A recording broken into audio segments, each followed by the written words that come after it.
Ketegangan Laut Cina Selatan berlanjut per hari ini yang menurut pengamat banyak orang pemerintah belum ada langkah antisipasinya. Kalau sudah seperti ini, rakyat agaknya akan dipertontonkan hal yang sama seperti COVID, yaitu bakal gagal. Ingat corona di bulan Januari dan Februari dibilang gak bakal masuk, malah mempromosikan pariwisata, malah membuka pintu virus masuk. Bagi saya ini seperti servo mekanismenya pengelola negara saat ini. Apa itu servo mekanisme? Yaitu sebuah hal yang negatif yang terjadi berulang-ulang dalam kehidupan seseorang. Ini seakan sudah menjadi bawaan nasib, bawaan pilihan bawah sadarnya pengelola negara ini. Servo mekanisme ini adalah sistem kehidupan yang melayani seseorang yang selalu berulang-ulang, dan semua ini sebenarnya ciptaannya sendiri. Kesialan-kesialan, kesusahan-kesusahan, masalah-masalah selalu berulang dan semodel. Servo mekanisme manusia cenderung menarik hal yang sama berulang-ulang karena pikiran bawah sadarnya sudah mempunyai program itu. Jadi ketika diperlihatkan peristiwa yang persis sama seperti perang di Laut Cina Selatan ini,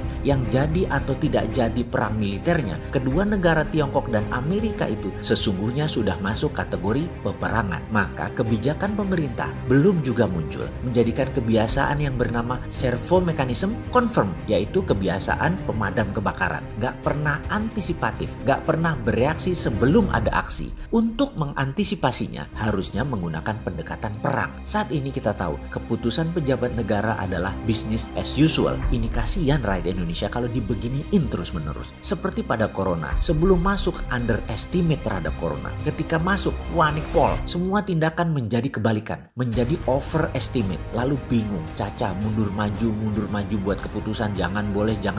Baru sekarang bulan ketiga redaan, minta damai dan mulai mau dinormalkan. Tetapi malah terlihat underestimate lagi terhadap COVID. Bingung dah, kalau di Laut Cina Selatan gimana? Hening, pemberitaan hening, bahkan kayak nggak paham. Baik medianya, kalaupun disiarkan seakan-akan menakut-nakuti warganya dan lebih baik tidak ditayangkan. Tetapi pejabat juga tidak directed, tidak memberikan petunjuk yang jelas. Kalau perang bagaimana? Apa merasa mentang-mentang pelurunya jauh terus nggak harus dipikirkan gitu? Jadi pendapat umum sama dengan melihat COVID dalam perang Laut Cina Selatan ini. Sebelum perang underestimate, ketika perang nanti pasti overestimate, pasti panik, pasti gelagapan. Saran bagaimana? Ada baiknya sebelum perang overestimate, penuh dengan persiapan, solutif dan antisipatif. Caranya ikut aktif, ambil posisi. Ambil bagaimana? Ikut perang gitu?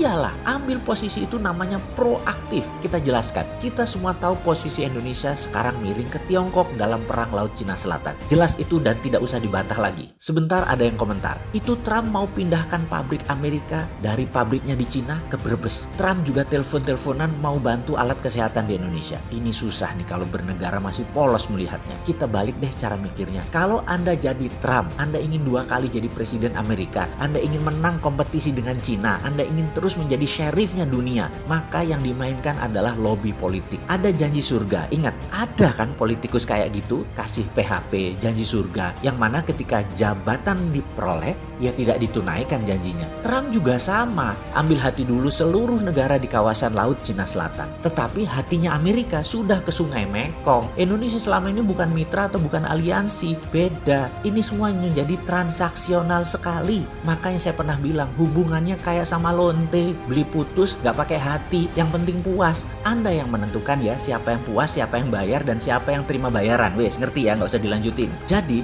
nanti ketika perang selesai, ya gak ada janji-janji tadi. Janji ya tinggal janji, persis lah seperti semua cowok yang punya mental maunya nidurin doang, puas tersalurkan. Sebelum sawah terlampiasi, wih, bulan kalau diminta dikasih kali. Air laut dikeringkan, besok kering tuh laut. Begitu dapat apa yang dimaui, belok dia. Mana ada loyalitas didapatkan dari hubungan transaksional? Mana ada cinta? Mana ada relationship? Kapan pacarannya? Kapan romantisnya? Terus ngarep dikawin gitu? Makanya kita jangan lenje-lenje gitu, jangan sok-sok cantik, sadarlah. Kita nih barang bekas, gak pernah ada ongkos perawatan, gak pernah nabur mau nuai. Kita harus ubah semua itu. Kita bisa ubah, gak ada kata telat. Apa yang harus kita lakukan? Begini solusinya, kasih penawaran yang tidak bisa kedua belah pihak tolak, tapi memerlukan cukup waktu untuk dikerjakannya. Kita semua tahu kekuatan Indonesia ada di choke point Selat Malaka. Dengan posisi choke point ini, Cina minta jangan kasih Amerika, lalu Amerika minta izin boleh pasang pangkalan di sana. Ini kuncinya. Kalau saya saya nih punya mandat. Maka jawabannya beda dengan apa yang dilakukan oleh pemerintah saat ini yang mengatakan bahwa kita negara bebas aktif, kami tidak berpihak, kami netral.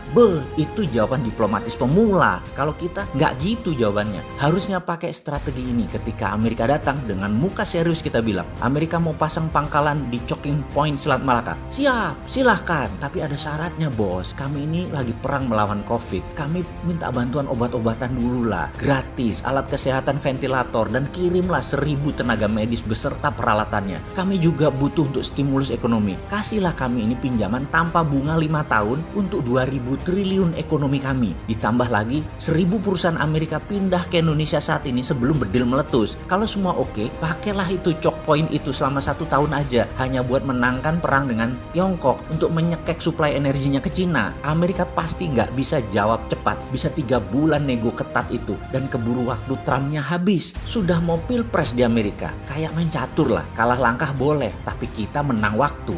Ketika Tiongkok datang minta jangan izinkan Amerika buat pangkalan di Choking Point tersebut, kita bilang siap. Tapi semua investasi di Cina, jalan tol, pelabuhan, potong 100% investasinya. Lu juga kagak rugi lah. Orang Anda cetak uang sendiri pakai negaranya, nggak pakai modal, gratis semua. Kita hitung nol deh. Termasuk investasi ekspor debt di Konawe sana. 50% buat BUMN Antam. Sebagai strategi oversight, ada unsur negara di dalam setiap bisnis strategis di Indonesia. Saya yakin Cina bingung jawabnya. Keduanya Amerika dan Tiongkok akan panik, gulung komeng merayu dan bernegosiasi dengan Indonesia. Ini tawaran sulit mereka tolak tapi sulit mereka kerjakan. Ujung-ujungnya keburu perang. Tapi pandangan mereka pada saat nanti Indonesia negara yang punya standpoint, punya postur. Mereka hormat nantinya karena kita tahu posisi kita. Kalaupun salah satunya memenuhi permintaan kita, kita dalam posisi menang juga daripada nggak dapat apa-apa kayak sekarang dan jadi bulan-bulanan. Sahabat, semoga bermanfaat informasi ini. Nggak pantas ya Sontoloyo ini ilmunya ya.